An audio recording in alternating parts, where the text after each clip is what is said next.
What do you think about this? I think you're right. The big reason I don't think it was as popular is that the U.S., well, here in the U.S. it wasn't as popular, was because the USA wasn't, the players weren't that into it. I think if you see you need the big names to step up and say, I want to be a part of this, I want to be on this team, I want to represent my country, then it becomes must-watch TV. And I think also you have to kind of make it fun in a way. You know, you obviously have the exciting, close games, but you need to have players that are going to make it fun. You look at the Dominican Republic, they have some players that make that game pretty fun. Exactly. You'll see Jose Reyes. I remember they were facing Puerto Rico. Someone hit a single. They were down two runs. It was the 6th inning.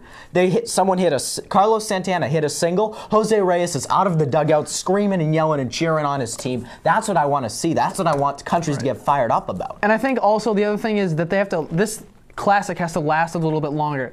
If you draw that comparison to the World Cup just because it's the whole world vibe, as you kind of mentioned, but if they last like 5, 10, 20 more years, this will become more and more prestigious. And hopefully the U.S. will get more and more into it, and this will become a bigger event. Because I would love to see well, I guess we have the World Baseball tournament, but make it intense and like must watch. Like you go home with all your buddies to watch these games. That would be fun. That would be great. Fun. And sometimes that does get tough because you'd be waking up at 3 a.m. to watch a game that's been playing in Japan. But the Dominican Republic won this year. In my opinion, they were the best team going in. When I saw what teams qualified and what teams are playing, I said Dominican Republic's going to win. They just had the best players playing.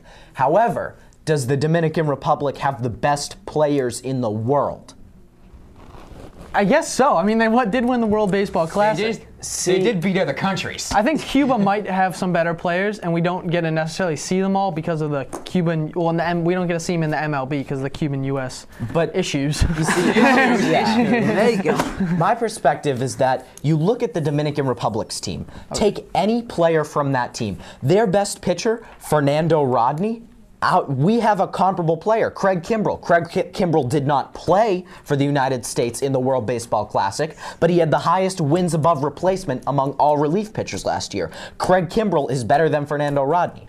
Their best hitter, Robinson Cano. That is the only undisputed best player. We don't have a replica of Robinson Cano in the United States. However, if you take another player, say Edwin Encarnacion, Jose Reyes, you have guys David Wright, Troy Tulowitzki. The United States has the best players, but they do not have the best players in the actual tournament. Benji and Tom? Well, Dominican Republic has always had a very good baseball team. They are obviously a very baseball-rich area. Exactly. But I really do think they have the best baseball players in the world simply because they're big on baseball. The problem with the World Baseball Classic is all these U.S. players are afraid, like you said, to play because they might get injured. And also, it's the middle of spring training. These U.S. players getting ready to play like what they do for a living. They make millions of dollars to play for these baseball teams, and the teams don't want to leave. They're training. And it's almost like they just, I have to play with my team, and they're almost too afraid that they might get hurt and ruin like their season. Yep. All right, now, World Series predictions. Go. Geez, a little early. I like the Angels. Yep. And I do like the Nationals, especially with Strasburg in the playoffs. You get Angels, big payroll. You have to go with them. But I might change that in a couple weeks. We'll see what happens with the last week of spring training. Tom? I'm going to go with Nats, Jays. Nats, Jays. Bold prediction there. What about you, Benji? I'm going with the Nationals. I like Strasburg, and I think they can do good. What about from the American League? Probably, I have no idea. I can't think of anybody. Put you on the spot Anything there. can happen. Right. I'm saying Los Angeles Angels and Philadelphia Phillies. That's what I'm going with. Rebound here. That's what I'm going with. Really now? I'm going with it. Yep. Wow, all right. So I guess we're going to wrap up the show with our kicker. And we have a very exciting kicker for you tonight.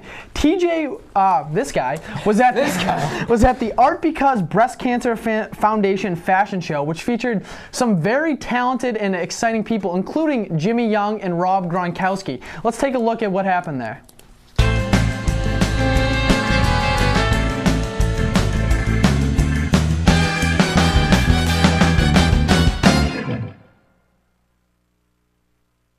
Hi, I'm TJ Horgan for YBA, and I am here at Neiman Marcus in the Natick Mall for the Art Because Breast Cancer Foundation's fundraiser tonight. You will have celebrities walking down this runway behind me tonight to benefit the great cause of fighting breast cancer. And now the stud muffin of the night, Rob, 87. The public Rob Gronkowski sometimes gets misrepresented. But for the Art Because Breast Cancer Foundation, Rob's clothes were shown off for a good cause. Do you believe giving back at events like this is common enough among athletes? Yes, there's many athletes always giving back, and it always doesn't get publicized. A lot of athletes I see do it under the radar. A lot of athletes, there's a lot of media, but there's a lot of great guys in NFL, NBA, MLB doing great things, doing great charity work out there. Gronk wasn't the only Major League attraction to support breast cancer that night. Former Red Sox captain Jason Varitek and his wife Catherine have a personal reason to be involved. Well, and you have, I have my wife who is, as she said, she's a cancer survivor. So anything that we can do to help, take the next step so our children don't have to go through what she's gone through. So prevention, #1. The tallest celebrity strutting their stuff was former Celtics big man Walter McCarty, who always makes himself available for a good cause. How important is it to you to give back at events like this? Oh, it's very important because that's what life is all about. I always tell people I speak to, give without remembering, take without forgetting. And it's very important when we're in a position to be able to give back and especially raise money for a great cause for people who especially need it. It's a no-brainer. So enjoy being here, enjoy meeting all the folks, and hopefully we raise a lot of money to help. Another familiar face around YBA is former sportscaster Jimmy Young, who may not be a celebrity in the public anymore, but he still loves to give back to the community. What's it like being here with all the people who are celebrities right now, and they are of extreme notoriety? Rob Gronkowski, Jason Barrett. I think it's great, first of all, because this is really where they get to pay back what they get paid. They're celebrities unto themselves because of physical skills and abilities that they have that you and I will never have.